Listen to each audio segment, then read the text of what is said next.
നമസ്കാരം. Raf talk ഫുട്ബോളിലേക്ക് അവർക്കും സ്വാഗതം. ഫിഫ വേൾഡ് കപ്പിൻ്റെ ക്വാർട്ടർ ഫൈനൽ മത്സരങ്ങൾ ഇന്ന് ആരംഭിക്കുന്നു.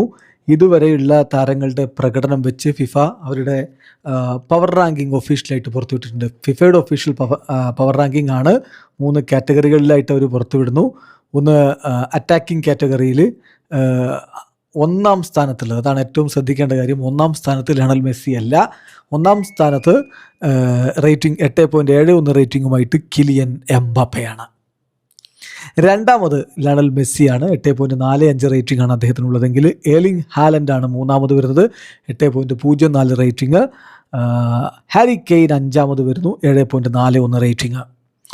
അടുത്തതായിട്ട് ജൊഹാൻ മൻസംബിയാണ് അഞ്ചാം സ്ഥാനത്ത് വരുന്നത്, 7.32 റേറ്റിംഗ്.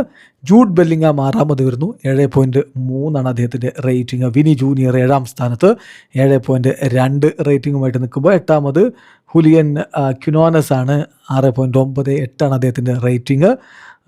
ഒസ്മാൻ ഡെംബലെ ഒമ്പതാമത്, 6.97 റേറ്റിംഗ്. പിന്നെ ക്രിസൻസിയോ സമോവില്ല് 10ാം സ്ഥാനത്ത്, 6.78 റേറ്റിംഗ്. അടുത്തത് ക്രിയേറ്റീവ് ഏരിയയിലെ പവർ റാങ്കിങ്ങിലേക്ക് വന്നാൽ ഒന്നാമത് മൈക്കൽ ഒലീസയാണ്, 8.19 റേറ്റിംഗ്. രണ്ടാമത് ഫ്ലോറിൻ വേർട്സ്, 7.58 റേറ്റിംഗ്. അവിടെയുമുണ്ട് കിലിയൻ എംബാപ്പെ. മൂന്നാമത് എംബാപ്പയാണ്, 7.52 റേറ്റിംഗ്.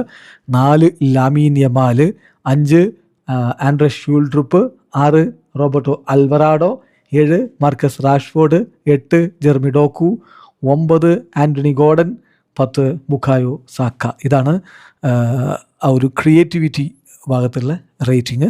അടുത്തത് ഡിഫൻഡേഴ്സിൻ്റെ റേറ്റിംഗ് ആണ്. ഡിഫൻഡേഴ്സിൻ്റെ റേറ്റിംഗിൽ ഒന്നാമതുള്ളത് ഡായോ മെക്കാനോയാണ്. മികച്ച പ്രകടനമാണ് താരം ഇപ്പോൾ ഫ്രാൻസിന് വേണ്ടി നടത്തിക്കൊണ്ടിരിക്കുന്നത്. 7.67 റേറ്റിംഗ്. റോഡ്രിയാണ് രണ്ടാമത് എന്നുള്ളതാണ് ഏറ്റവും ഇൻട്രസ്റ്റിംഗ് ആയിട്ടുള്ള കാര്യം. 7.6 അദ്ദേഹത്തിൻ്റെ റേറ്റിംഗ്. നുസൈർ മസ്റോയി 7.5 റേറ്റിംഗുമായിട്ട് മൂന്നാമത്. നാലാമത് വരുന്നത് സ്വിറ്റ്സർലൻഡിൻ്റെ ലൂക്ക് ഡി ഫിഗറലസ് ആണ്, 7.47 റേറ്റിംഗ്. ദെൻ ഡേവിൻസൺ സാഞ്ചസ് ആണ് അഞ്ചാമത്. ക്രിസ് റിച്ചാർഡ്സ് 6ാം സ്ഥാനത്ത് വരുമ്പോൾ പാവ് കുബാർസി 7ാമത്. ഐമറിക് ലാപ്പോർട്ട് 8ാമത്. നീൽ എൽ ഐനോഹി 9ാം സ്ഥാനത്ത് വരുമ്പോൾ 10ാം സ്ഥാനത്ത് എലിയറ്റ് ആൻഡേഴ്സൺ ആണ്. വീഡിയോ അവസാനിക്കുന്ന ഫുട്ബോൾ ലോകത്തെ കൂടുതൽ വിശേഷങ്ങളുമായി റഫ്ലക്സ് എടുത്താം.